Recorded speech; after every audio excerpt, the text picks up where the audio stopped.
बच्चों, हम पढ़ रहे हैं कक्षा 7 का विज्ञान विषय का अध्याय 10 जीवों में श्वसन। बच्चों, इस पाठ के पिछले भाग में हम समझ चुके हैं कि श्वसन क्या होता है, मानव में श्वसन तंत्र किस प्रकार का होता है। इसी के साथ साथ श्वसन की क्रिया विधि को भी हमने अच्छे से समझ लिया था। बच्चों, इस भाग में हम बात करने वाले हैं कि मानव के अलावा अन्य जंतु में श्वसन किस प्रकार से होता है। कॉकरोच, मेंढक, मछली आदि में श्वसन किस प्रकार से होता है, इसके बारे में हम चर्चा करेंगे। तो चलिए बच्चों शुरू करते हैं, लेकिन उससे पहले हम ले लेते हैं हमारे 2 प्रश्न जो पिछले वीडियो में मैंने आपको होमवर्क के लिए दिए थे। एक बार हम उनका सही उत्तर चेक कर लेते हैं।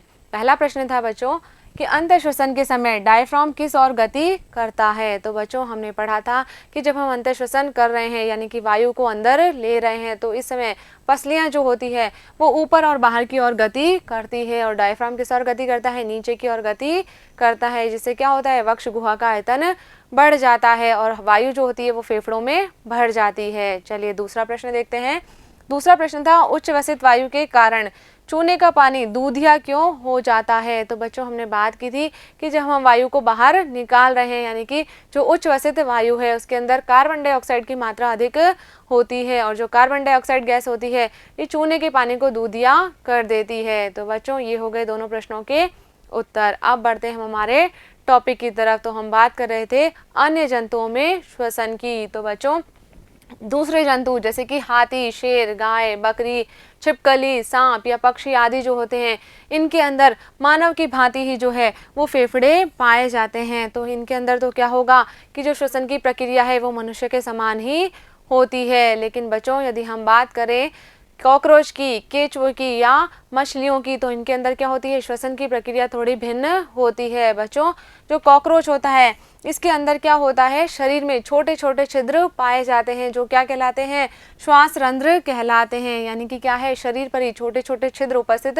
होते हैं जो श्वास रंध्र कहलाते हैं बच्चों। और ये जो श्वास रंध्र होते हैं इनसे क्या होगा, वायु जो होगी वो इनके शरीर में अंदर प्रवेश कर जाती है। बच्चों, जो कीट होते हैं इनमें गैसों के विनिमय के लिए वायु नलियों का एक जाल बिछा हुआ होता है। पूरे शरीर में जो है नलिकाओं का जाल इसमें होता है जिसे क्या कहते हैं, श्वास प्रणाली या वातक कहते हैं। बच्चों, चित्र में देखते हैं, देखिए इस तरह से जो है वायु नलियों का जो जाल है वो पूरे शरीर में बिछा होता है जिसे क्या कहते हैं, श्वास प्रणाली कहते हैं। तो बच्चों, श्वास रंध्रों से क्या होगा, वायु शरीर के अंदर जाएगी और श्वास प्रणाली से क्या होगा, पूरे शरीर में पहुंच जाएगी। तो बच्चों, ऑक्सीजन समृद्ध वायु जो होती है वो श्वास रंध्रों से क्या होगा, श्वास नालों में चली जाएगी और उसके बाद में कहाँ पहुंच जाएगी, ऊतकों में विस्तृत हो जाती है और जहाँ से कहाँ पहुंचती है, प्रत्येक कोशिका में पहुंच जाती है। बच्चों, अब जब यहाँ पर क्या होगा, ऑक्सीजन का उपयोग हो जाएगा और कार्बन डाइऑक्साइड गैस का निर्माण होगा तो ये जो कार्बन डाइऑक्साइड गैस है ये भी श्वास नालों में वापस आ जाएगी और श्वास रंध्रों के द्वारा जो है इन्हें बाहर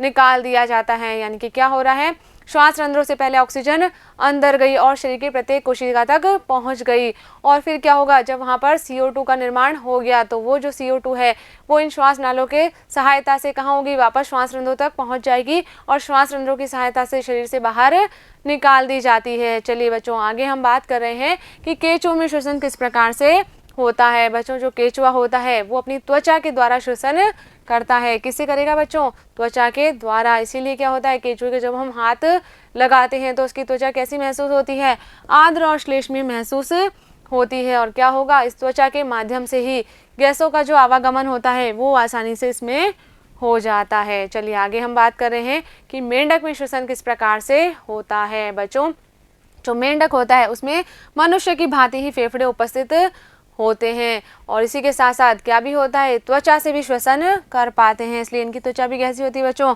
आर्द्र और श्लेष्मीय होती है। यानी कि मेंढक जो है वो फेफड़ों के द्वारा भी श्वसन कर पाता है और इसी के साथ साथ त्वचा से भी श्वसन करता है। चलिए बच्चों, आगे बढ़ते हैं।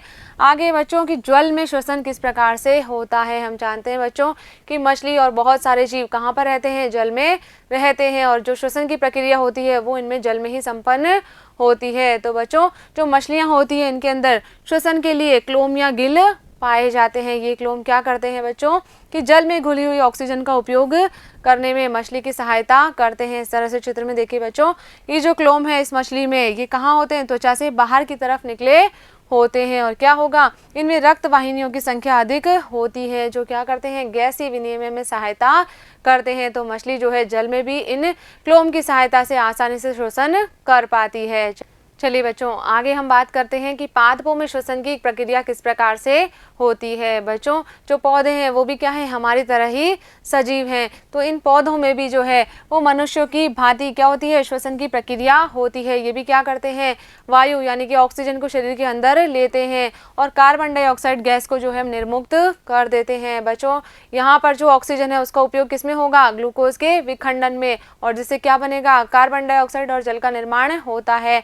हमने देखा था बच्चों कि जब मनुष्य में श्वसन की प्रक्रिया हुई थी तब भी ऑक्सीजन का उपयोग किसमें हो रहा था, ग्लूकोज के कार्बन डाइऑक्साइड और जल में विखंडन के लिए ही हो रहा था। यानी कि यहाँ पर हम समझ सकते हैं कि मनुष्य में और पौधों में जो श्वसन की प्रक्रिया हो रही है वो समान ही है। लेकिन बच्चों, हमने पढ़ा था कि मनुष्य में श्वसन के लिए श्वसन तंत्र उपस्थित होता है, लेकिन पौधों में जो है ऐसी कोई व्यवस्था नहीं है। तो पौधे जो हैं वो कैसे श्वसन करेंगे। तो बच्चों, पौधों की जो पत्तियां होती हैं उनके अंदर सूक्ष्म छिद्र पाए जाते हैं जिन्हें क्या कहते हैं, रंध्र कहते हैं। और इन रंध्रों की सहायता से ही क्या होता है, ऑक्सीजन और कार्बन डाइऑक्साइड गैस का विनिमय होता है। बच्चों, पौधों की जो पत्तियां हैं वो तो बाहर की ओर यानी कि ऊपर वायुमंडल में उपस्थित होती है, तो वायु का आदान प्रदान जो होता है वो इनमें आसानी से हो जाता है। लेकिन यदि हम बात करें पौधों की जड़ों के बारे में, तो जड़ें कहाँ हैं, मिट्टी में नीचे दबी हुई है। तो उनमें श्वसन की प्रक्रिया किस प्रकार से होगी। तो बच्चों, जो मूल की कोशिकाएं होती है